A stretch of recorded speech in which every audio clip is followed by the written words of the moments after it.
అపోస్తలుల కార్యములు 9వ అధ్యాయము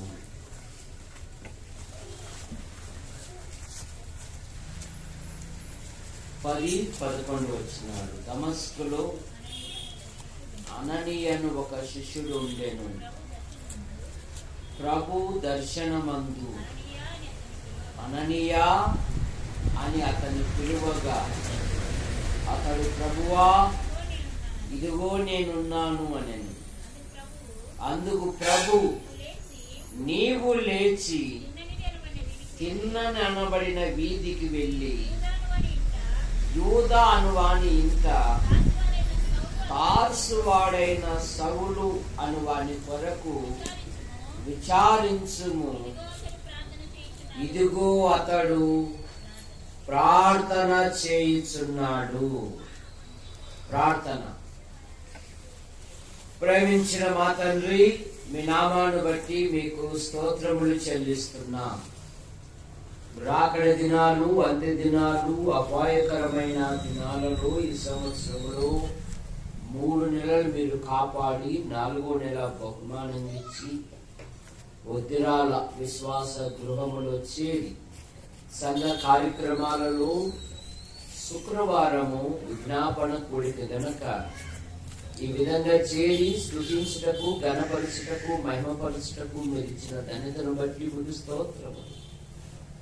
మీ పక్షాన్ని నిలబడిన వాడు బలహీనుడు, మరుగుపరచండి. నాతోనూ మాతోనూ యంత్ర శబ్దం ద్వారా ఎదురైతే వింటున్నారో ఆకర్షించమని యేసు ప్రభు నామములో ప్రార్థిస్తున్నాం తండ్రి, ఆమేన్. అననీయ దేవుని యందు విశ్వాసము కలిగినవాడు, శిష్యుడు. దేవుడు దర్శనమందు అననీయ తార్సు వాడైన ఇంటికి వెళ్ళి సౌలు అను వ్యక్తిని విచారించుము. అతడు ప్రార్థన చేయుచున్నాడు. అంతకు మునుపు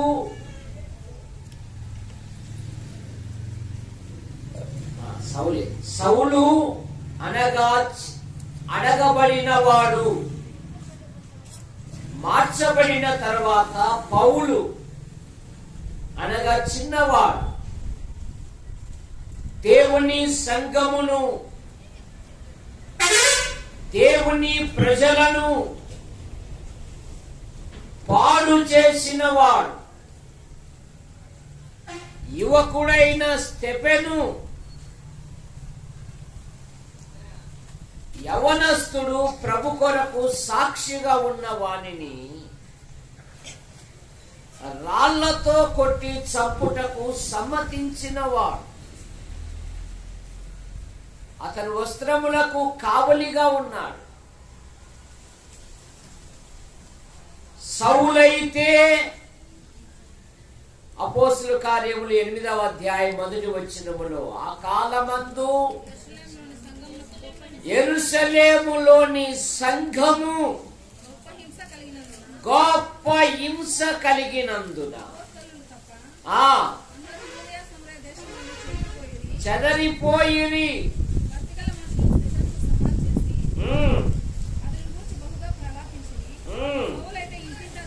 సౌలైతే ఇంటింట చొచ్చి స్త్రీలను పురుషులను ఈడ్చుకొని పోయి చెరసాలలో వేయించి పాడు చేయుటను, హత్య చేయుటను తనకు పనిగా పెట్టుకున్నాడు. దేవుని ప్రజలను హింసించినవాడు, పరిశుద్ధుల యొక్క నాశనమును కోరుకొనినవాడు, వీలైతే హత్య చేయటం కూడా నాకు సెలవిమ్మని పత్రిక కూడా తీసి అటువంటి దుర్మార్గుడు మార్చబడ్డాడు. మార్చబడిన క్షణమే దేవుడు అతని గురించి సాక్ష్యం ఇస్తున్నాడు. ఇదిగో అతడు ప్రార్థన చేయుచున్నాడు. దేవుని ప్రజలను, క్రైస్తవ్యాన్ని పాడు చేయుటకు కంకణము కట్టుకున్నవాడు, పరిశుద్ధుల యొక్క నాశనమును కోరుకున్నవాడు, అవసరమైతే వారిని వధించుట కూడా రోమా నుండి ఒక చట్టము తీసుకురావాలని ఆశించాడు. కానీ దేవుని వాక్యము, మిమ్మల్ని ముట్టినవాడు నా కనుగుడ్డు ముట్టినట్టే. వెళ్తూ ఉన్నాడు. మధ్యాహ్నమందు ఒక గొప్ప ప్రకాశమైన వెలుగులో దేవుడు ఒక తన్ను దన్నితే ఇప్పుడు అంటున్నాడు, ప్రభువా నీవెవడు? నీవు హింసించుచున్న క్రీస్తును నేనే. కనుక లోకానికి తెలియదు, క్రైస్తవులను హింస పెట్టిన కొలది, క్రైస్తవ్యమును పాడు చేయుటకు ప్రపంచ నాయకులే కంకణం కట్టుకున్నారు. వోల్టేర్ అనేవాడు ఇక 100 సంవత్సరాలకు బైబిల్ గతించిపోతుంది అన్నాడు. హేతువాది. వాడు చనిపోయిన సంవత్సరమే ఎక్కడ దేవుడు లేడు అని ప్రింట్ వేయడానికి మిషన్ ఏర్పాటు చేసుకున్నాడు. అదే ప్రింటులతోనే ఇప్పుడు దైవ గ్రంథాలు ముద్రించబడుతూ ఉన్నాయి. ప్రపంచాన్ని గడగడలాడించిన హిట్లర్ యూదులను లక్షలాది మందిని గుహల్లో పెట్టి గ్యాస్ ద్వారా చంపేశారు. నాజీ నియంత. కానీ హిట్లర్ని ఎవ్వరూ చంపలేదు. తన పిస్టళ్లతో తానే కాల్చుకొని చచ్చాడు. అందుకే పౌలు గారు అంటాడు, 2వ తిమోతి పత్రిక 2వ అధ్యాయము 9వ వచనములో, నేను నేరస్తుడై ఉన్నట్టు ఆ సువార్త విషయమై దేవుని వాక్యము నిమిత్తమై, సువార్త నిమిత్తమై సంఖ్యలతో బంధింపబడి ఉన్నాను. ఆయనను దేవుని వాక్యము బంధింపబడుట, బంధింపబడి ఉండలేదు. మనుషులు దేవుని పిల్లలను ఎగతాళి చేయొచ్చు, అవహేళన చేయొచ్చు. కానీ ఆ దూషకులే మార్చబడినట్లుగా మనం బైబిల్లో చూస్తూ ఉన్నాం. భక్సింగ్ అనేట ఆయన బాల్యములోనే దైవ గ్రంథాన్ని చించిపడేసి దేవుని కొరకు ఆరాటపడ్డాడు. తన ఇంటి పక్కనే రైలు మార్గం ఉంది. నిజ దేవుడు నాకు కనబడకపోతే నా తల పట్టాల కింద పెడతాను. ఆ రాత్రి రక్షకుడు ప్రత్యక్షమై ప్రభువారు మాట్లాడు. ఇప్పుడు ఈ యుగములో గొప్ప దైవజనుడు, ఆయన సహోదరుడు భక్సింగ్ అని రాసుకున్నాడు. ఏం రాసుకోలేదు. ప్రపంచ దేశాలలో ఆయన మోకరిల్లి ప్రార్థించిన స్థలాలు విరాజిల్లుతూనే ఉన్నాయి. ఆయన ప్రభు దగ్గరికి వెళ్ళాడు. ఇదిగో దేవుడు సాక్ష్యం ఇస్తున్నాడు.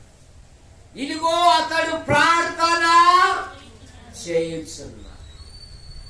రక్షింపబడిన నీ ఆధ్యాత్మిక జీవితములో ప్రార్థించుట అలవర్చుకోవాలి. ఈ భ్రష్టమైన లోకములో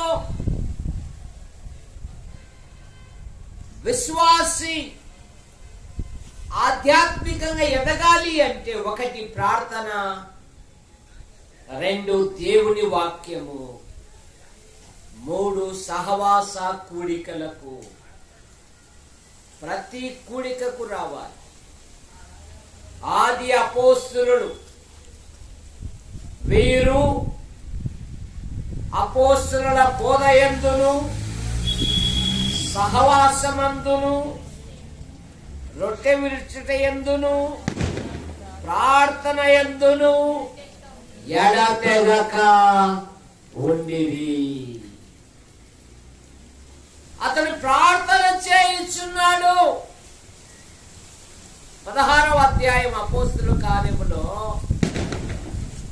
ఉదయం మొదలుకొని రాత్రి వరకు తనివి తీర కొట్టి బొండలేసి బిగించారు. ఎక్కడ తప్పించుకొని పోతారో. మధ్యరాత్రి వేళ ఏం చేస్తున్నారంటే వాళ్ళు దేవునికి ప్రార్థన చేయుచు కీర్తనలు పాడుచు ఉండిరి. ఏ సమయంలో? వాళ్ళు ఏ స్థితిలో ఉన్నారు? జయరాజు, ఏ స్థితిలో ఉన్నారు వాళ్ళు? ఎవరు వాళ్ళు? పుల్లయ్య, యాకోబా? ఎవరు? పౌలు, శీల. ఉదయం మొదలుకొని సాయంత్రం వరకు తనివి తీరకుండా రక్తము కారుతూ ఉంది. నిలువెల్లా గాయాలే. కనీసము ఆ గాయాల మీద ఈగలు చూపడానికి కూడా లేదు, బొండ వేసి బిగించారు. కానీ వారి హృదయంలో ఉన్న ఆనందాన్ని ఈ లోక ప్రభుత్వము ఏమీ చేయలేదు. అంతలో ఆకస్మికముగా గొప్ప భూకంపము కలిగెను. చెరసాల పునాదులు అదిరెను. అందరి బంధకములు.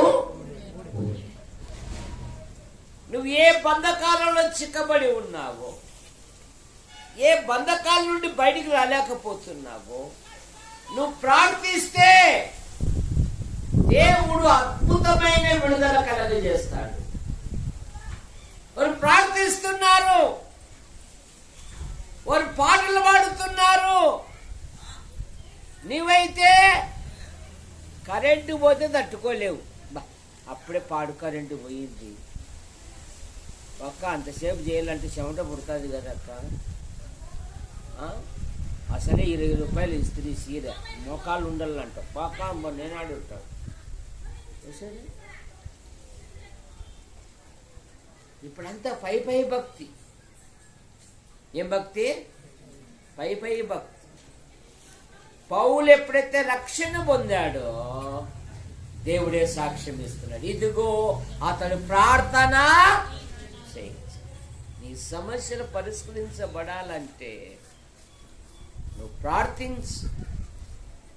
దేవుడు అద్భుతమైన విజయాన్ని ఇస్తాడు, అద్భుతమైన జవాబిస్తాడు. కనుక ప్రార్థనలో నువ్వు పోరాడాలి. దావీదు దేశ క్షేమము కొరకు ప్రార్థించగా దేవుడు దేశాన్ని స్వస్థపరిచాడు. 2వ సమూయేలు గ్రంథం, 1 సమూయేలు గ్రంథం, 2వ సమూయేలు గ్రంథం 21:14, 21:14 రెండవ సమూయేలు గ్రంథం.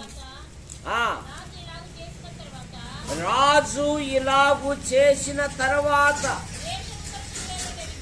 దేశము కొరకు చేయబడిన విజ్ఞాపనమును దేవుడు అంగీకరించి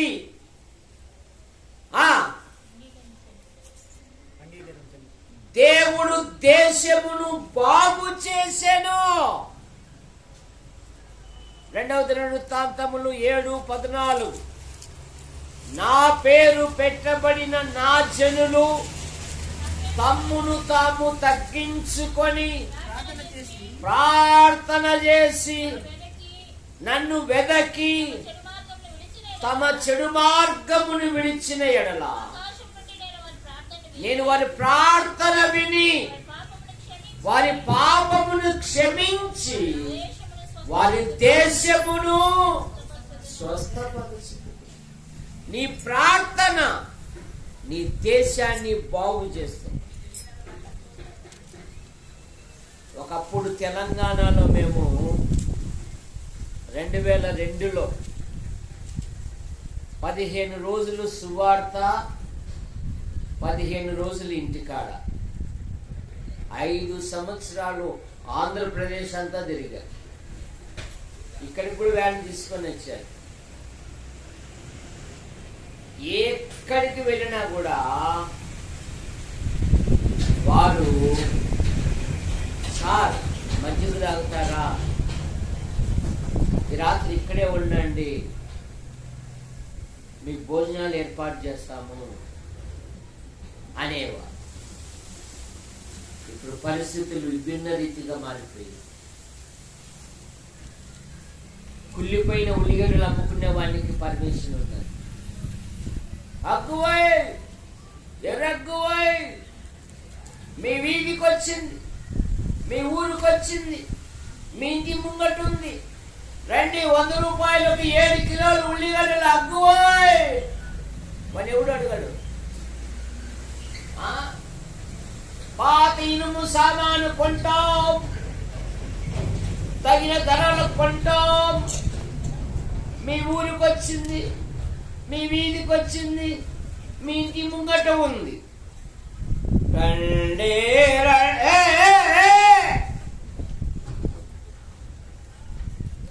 అసలు నిన్నడికి చూడించేది పర్మిషన్ మమ్మల్ని అడగడానికి.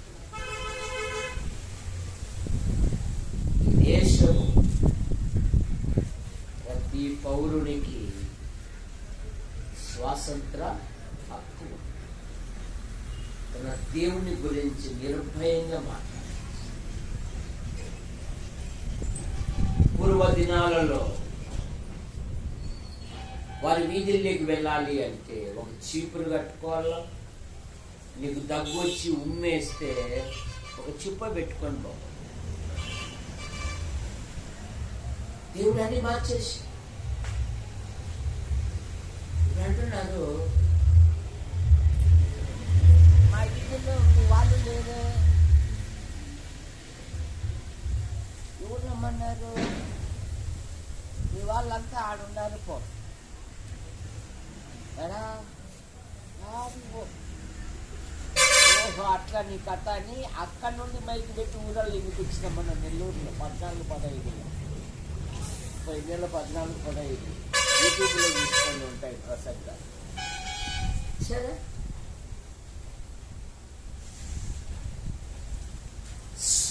నేను బంధించబడవచ్చేమో గాని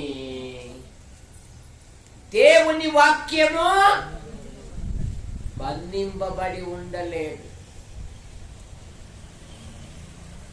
ప్రపంచంలో అత్యధిక జనాభా యేసుక్రీస్తు అంగీకరించిన వారు ప్రపంచ చరిత్ర చూసుకో. కనుక ఇదిగో అతడు ప్రార్థన చేయించున్నాడు, నీ దేశ క్షేమము కొరకు. క్రైస్తవుడు హానికరుడు కాడు, క్రైస్తవుడు దేశ భవిష్యత్తు కొరకు, దేశ అభ్యున్నత కొరకు, తన తోటి వారి కొరకు, నాయకుల కొరకు, అధికారుల కొరకు ప్రార్థన చేయువాడు. ఎందుకంటే పౌలు గారు తిమోతికి చెప్తున్నాడు, మొదటి తిమోతి పత్రిక 2వ అధ్యాయం 1వ వచనములో, మనం సంపూర్ణ భక్తియు మాన్యతయు కలిగి నెమ్మదిగాను సుఖముగాను బ్రతుకు నిమిత్తము అన్నిటికంటే ముఖ్యముగా మనుషులందరి కొరకును, రాజుల కొరకును, అధికారులందరి కొరకును విజ్ఞాపనములు, ప్రార్థనలు, యాచనలు చేయబద్ధులమై ఉన్నాము. ఇది మంచిదియు మన దేవుని దృష్టికి అనుకూలమునై ఉన్నది. ప్రధానుల కొరకును, ప్రభుత్వ అధికారుల కొరకును, నాయకుల కొరకును క్రైస్తవుడు ప్రార్థించేవాడు. దేశ క్షేమము కొరకు, పట్టణ క్షేమము కొరకు ప్రార్థించువాడు. నెహెమ్యా గ్రంథం 1వ అధ్యాయం 4వ వచనములో, దేవుని దేవాలయముకు యెరూషలేము పాడైపోయినప్పుడు, నేను ఈ మాటలు వినినప్పుడు నేను కూర్చుండి ఏడ్చి కొన్ని దినములు దుఃఖముతోను ఉపవాసముతోను ఆకాశమందలి దేవుని ఎదుట విజ్ఞాపనము చేసి, పట్టణ క్షేమము కొరకు ప్రార్థించువాడు క్రైస్తవుడు. నెహెమ్యా అత్యున్నతమైన పదవిలో ఉన్నాడు, కోటలో ఉన్నాడు. కానీ నెహెమ్యా మనసు శిథిలమైపోయిన దేవాలయం మీద, తన తోటి వారి మీద, ఒకప్పుడు మనతో కలిసి సహవాసం చేశారు, రొట్టె విరిచారు, దేవుని సేవలో పాలు పొందారు. అక్కడంతా సట్పిడి లేదని ఉప్పు పిండి కొరకు, ఏ పిండి వాళ్ళకు పుల్ల పుల్లగా యేసు నామములో అంటే టప్పని పడిపోవాలా, అదే ఉప్పు పిండి కొరకు పోయినారంట పక్కకు. వాళ్ళకు ఉప్పుగా ఉండాలంట బోధలు.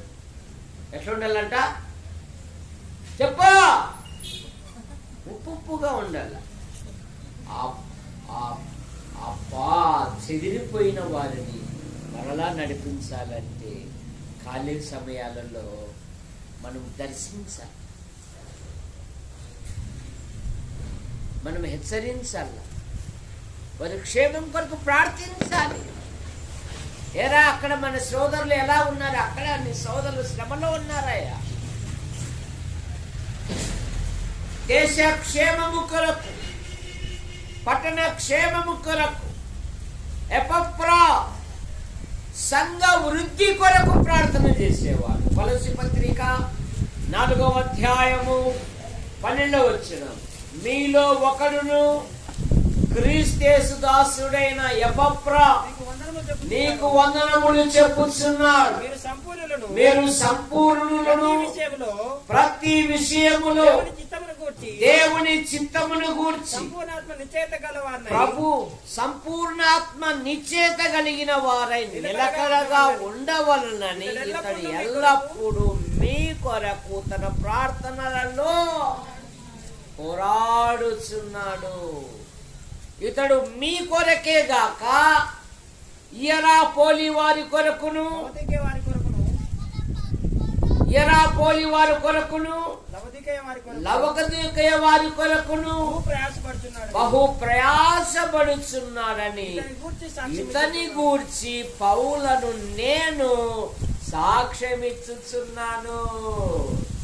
దేశ క్షేమము కొరకు,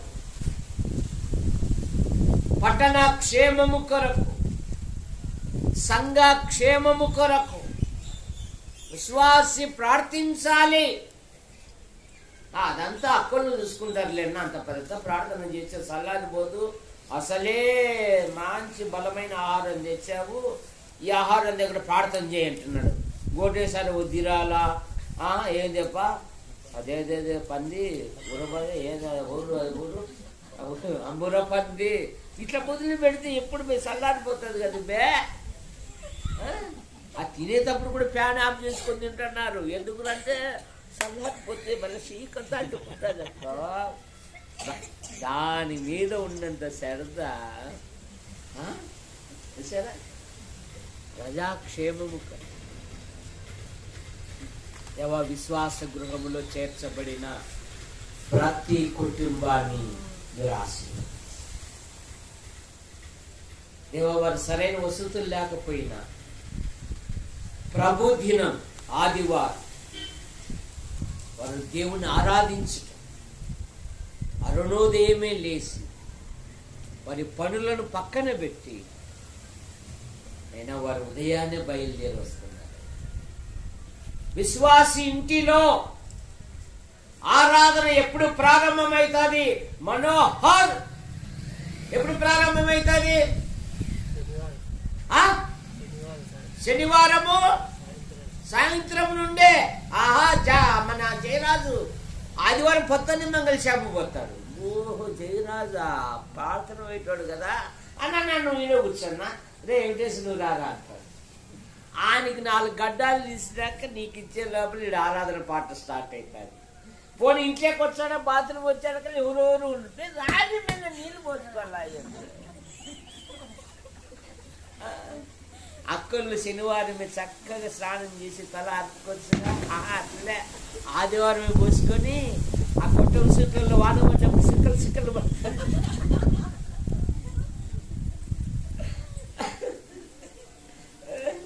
చిన్నప్పుడు మా అంతా కొట్టమే, మా అంతా తొలి కొట్టమే. వాన పడిపోయినది సుక్కలు అక్క కూడా చేప ఆరిందో లేదు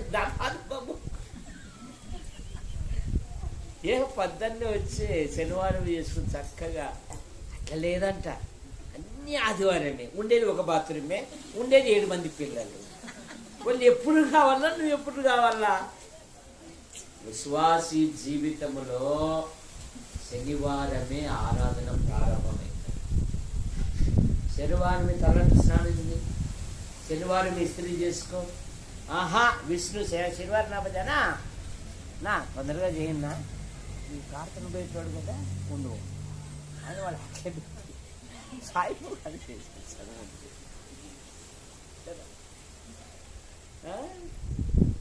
మనం చేసుకోలేం. చిన్నప్పుడు చెంబులో అగ్గి పెట్టుకొని ఇస్త్రీ చేసుకోలేదా? అది గోళ్ళంట.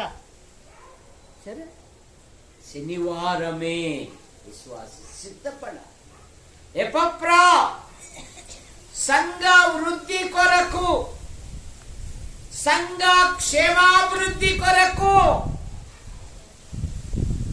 ప్రార్థనలో పోరాడుచున్నాడు.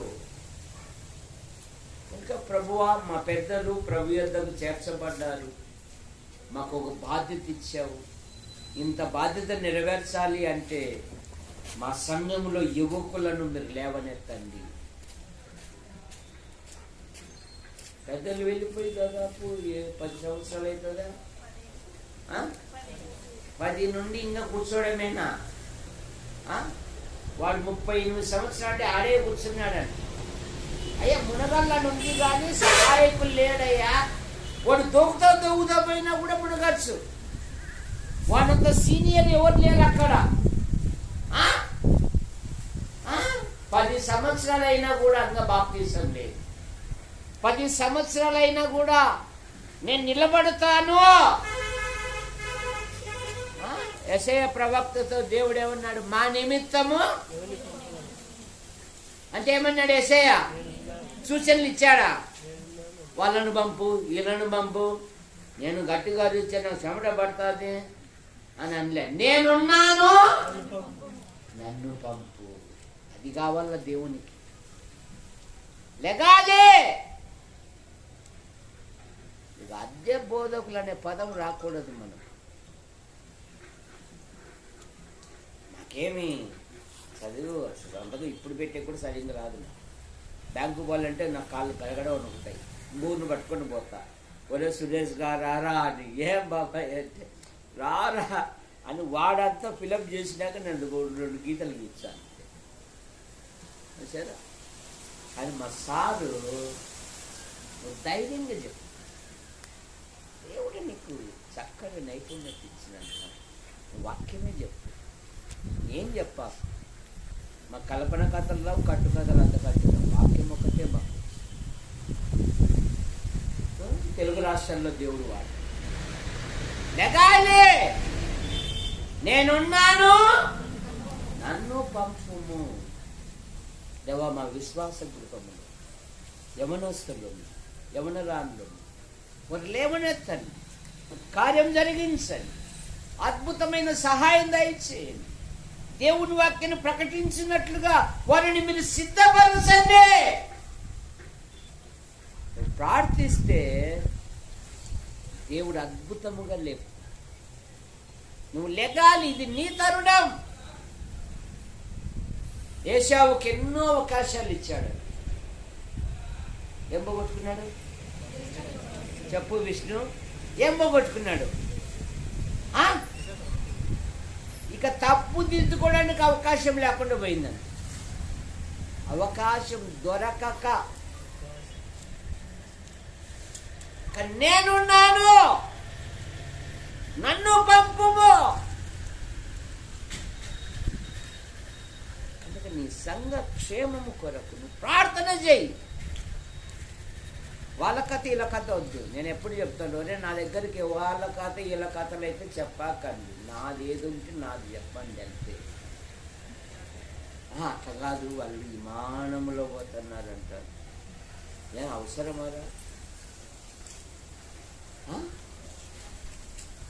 మీరేందో నువ్వు ఈ ప్రభు కొరకు దేవుడు కార్యం జరిగిస్తాడు. మందసము ఒబేదేదెం ఇంటిలో ఉండగా అతనిని, అతని ఇంటి వారిని, అతను కలిగిన సమస్తమును అందరూ భయపడ్డారు.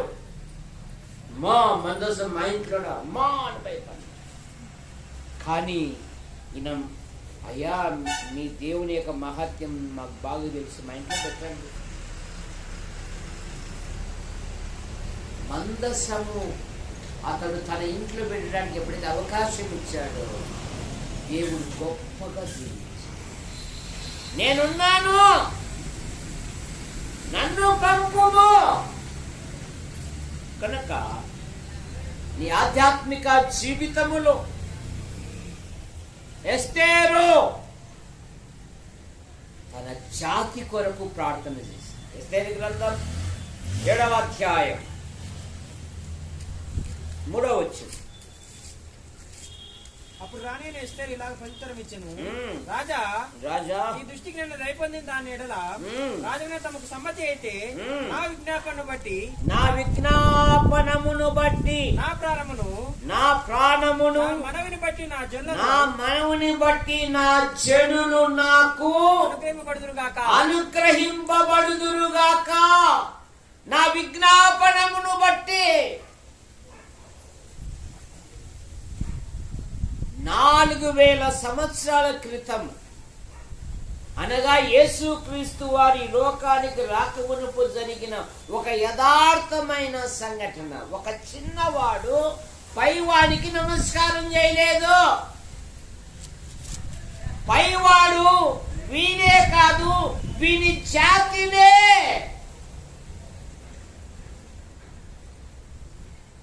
నిర్మూలించాలి అని కంకణం కట్టుకుని శాసనం పుట్టించాడు. మన సార్ సింహం సమేరు సార్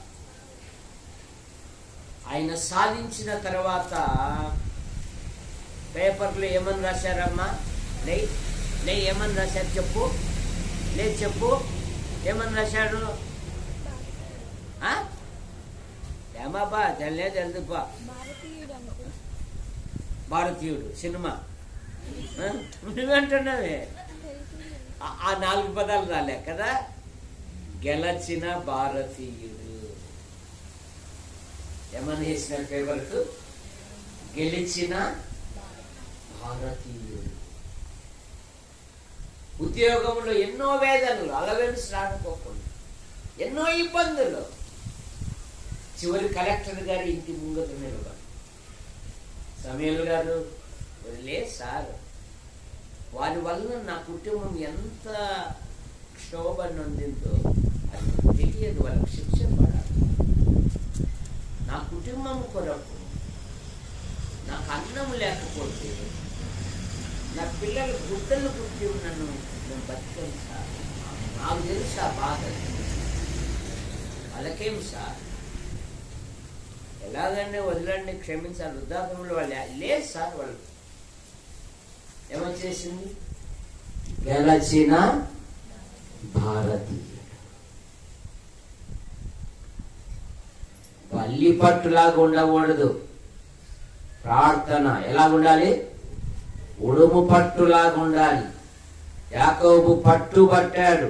ఏమని? ఎప్పుడు తెల్లాడుతుందో ఎప్పుడు కోసుకుని తిందామనే పట్టు కాదు. నన్ను ఆశీర్వదించు వరకు నేను నిన్ను విడువను. ఎందుకంటే వాళ్ళ తల్లిదండ్రులు గొప్ప ప్రార్థనా పరులు, వాళ్ళ నాయన అంతకంటే గొప్ప ప్రార్థనా పరుడు. ఎవరు వాళ్ళ నాయన? ఇసాకు వాళ్ళ నాయన ఎర్రప్ప. చెప్పు, ఎవరు? అబ్రామా? యాకోబు వాళ్ళ నాయన? ఆయన బాల్యములోనే నవ్వు కలగజేశాడు. అబ్రహాము లోతు కలిసి నివసించలేనంత విస్తారమైన ఆస్తి వారికి ఉంది. అబ్రహాముకు ఒక ట్యాగు ఉంది. ఏం ట్యాగు? దేవుని స్నేహితుడు. ఆస్తిని బట్టి ఇస్సాకు పాడు చేసుకోలేదు, కానీ సాయంకాలమున పొలములో ధ్యానింప బయలో సంఘము లేదు, సహవాసం లేదు, ప్రార్థించేవారు అంతకంటే లేదు. కానీ వాళ్ళ యొక్క తండ్రి దగ్గర నేర్చుకున్నారు. మా నాన్న 4 బలిపీఠాలు కట్టాడు. మా నాన్న అబ్రాము ఎన్ని బలిపీఠాలు కట్టాడు? అందులో ఒక బలిపీఠం ప్రార్థనా బలిపీఠం. అబ్రహాము గొప్ప ప్రార్థనా పరుడు. ఒకటి ప్రార్థన ద్వారా బందిపోటు రాజులను జయించాడు. కుమారుని బహుమానంగా ఇవ్వబడ్డాడు.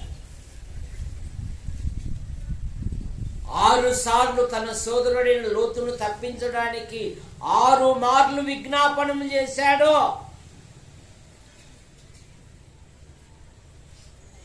ఇక రిబకా గర్భములని కొట్లాడుతున్నారంట. అసలే కడప బయటకు వచ్చే ఎన్ని కొంపలకు అగ్గి పెడతారని ఈ విషయమై అడుగ వెళ్ళాను. అందులో ఏశావు ఎక్కడ ఎదిగాడు, ఇస్సాకు ఎక్కడ ఎదిగాడు? రే గురుసామి కొడుకు నూరే నోటు చెప్పు. ఏశావు ఎక్కడ ఎదిగాడు? పొయ్యిలో ఎదిగాడా? ఎక్కడ ఎదిగాడు? కూర్చో. ఏశావేమో వేటాడుట యందు అరణ్యవాసిగా ఉన్నాడు. ఇస్సాకేమో యాకోబేమో అమ్మ కొంగు పట్టుకొని బాబా మంచి మంచి కథలు చెప్పింది వాళ్ళమ్మ. అందుకని ఇప్పుడు నన్ను ఆశీర్వదించితేనే గాని నేను నిన్ను ఒక్క నరుడు తెల్లవారు వరకు, హోషేయ గ్రంథం 12:3లో ఉంది, అతడు బతిమాలెను, అతడు కన్నీరు విడిచెను,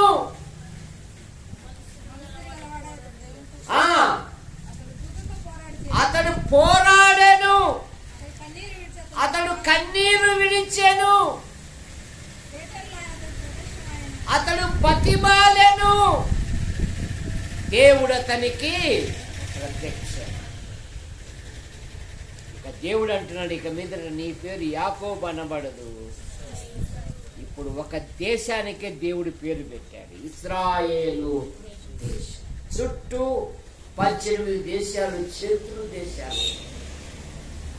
సంవత్సరమే యుద్ధం జరగబట్టి, సంవత్సరం నుండి ఏం జరుగుతుంది? యుద్ధం జరుగుతుంది.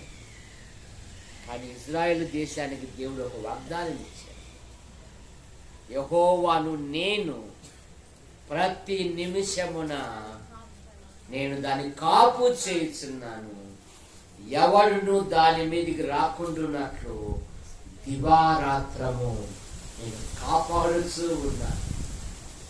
సంవత్సరం నుండి యుద్ధం జరుగుతూ ఉంది. ఈ క్షేమము కొరకు దేవుని మీద ఆధారపడు, దేవుని సన్నిధిలో ఆధారపడు. వివాహ విషయములో, ఉద్యోగ విషయములో నా భవిష్యత్ ఏమిటి ప్రభువా, నా పట్ల నీ సంకల్పం ఏదుందో అది నెరవేర్చు. చెయ్యి. అంత భారం అయితే బొక్కులన్నీ నా మీద వేసి మేము కలిసిపోతుంది, వేసిపోతాను. నేను ఎప్పుడు కడగాల బొక్కులన్నీ? చెయ్యి, పోతానే మీకు భారం అయితే అని కాదు. ప్రభు నా భవిష్యత్తు, నా ఉద్యోగం, నా వివాహం ఆయన కృపను. ఎస్తేరు తన జాతిని రక్షించుకుంది.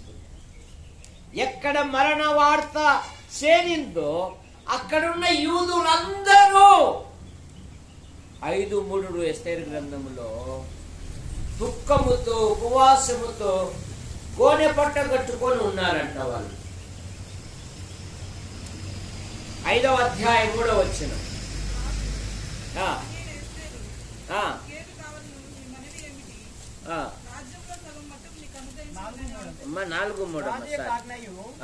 శాసనమును ఏ సంస్థానంలోకి వచ్చను యూదులు ఉపవాసముండి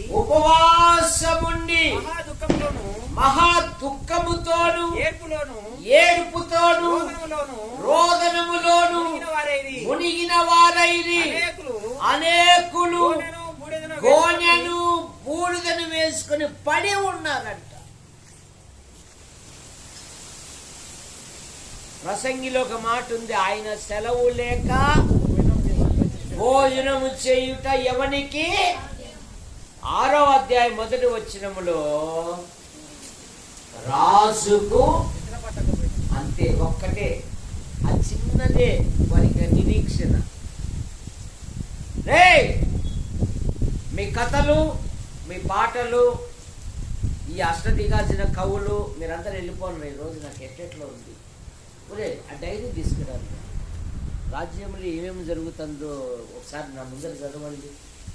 రాజ్య సమాచార గ్రంథం. ఇప్పుడు ముఖం పూట పడితేనే సాయంత్రం 5 గంటలప్పుడు ఏం పడాలా? ముఖం పూట పడితేనే జీతం వచ్చేది. అప్పుడేమో బుక్కులు సాయంత్రం చేసి పోయేటోళ్ళు. ఇప్పుడు అట్లా కాదు, ముఖం ఫోటో రాయబడింది. రాజుగారిని హత్య చేయడానికి 2 ప్రయత్నం చేశారు. అది మొర్దెకై నివృత్తి చేశారు. సమాచార గ్రంథంలో రాయబడింది కానీ బహుమతి లే. ఏరా నా ప్రాణాన్ని రక్షించిన వానికి మీరు ఇలేదా? ఇక ఎప్పుడు తెల్లారునని రాజున్నాడు. మనవాడు ప్రత్యక్షమయ్యాడు. ఎవరు మనవాడు? ఈ హామాను యూదులకు శత్రువు అనే మాట మనం చూస్తాం 3:11. కాదు, హామాను రాజును గణపరచువానికి ఎలాగ చెయ్యాలి అన్నాడు. ఇంకా అహం దగ్గలేవానికి ఏమనుంది? నన్నుగాక నువ్వై మొర్దెకై చేయిపో అన్నాడు. ఎబ్రీ పత్రిక 6:10 ఒక మాట ఉంది, ప్రభు నామమున మీరు చేసిన కార్యమును పరిశుద్ధులకు ఇంకను ఉపచారం చేయుట చేత తన నామమును బట్టి చూపిన ప్రేమను మరచుటకు దేవుడు. నువ్వు మేలు పొందిన వాడు మర్చిపోవచ్చు, కానీ యేసుక్రీస్తు నామములో నువ్వు చేయి చాపావే, అది ఆయన మర్చిపో. ఇప్పుడు 8వ అధ్యాయం 19వ వచనములో యూదులకు మహా సంతోషమైందంట.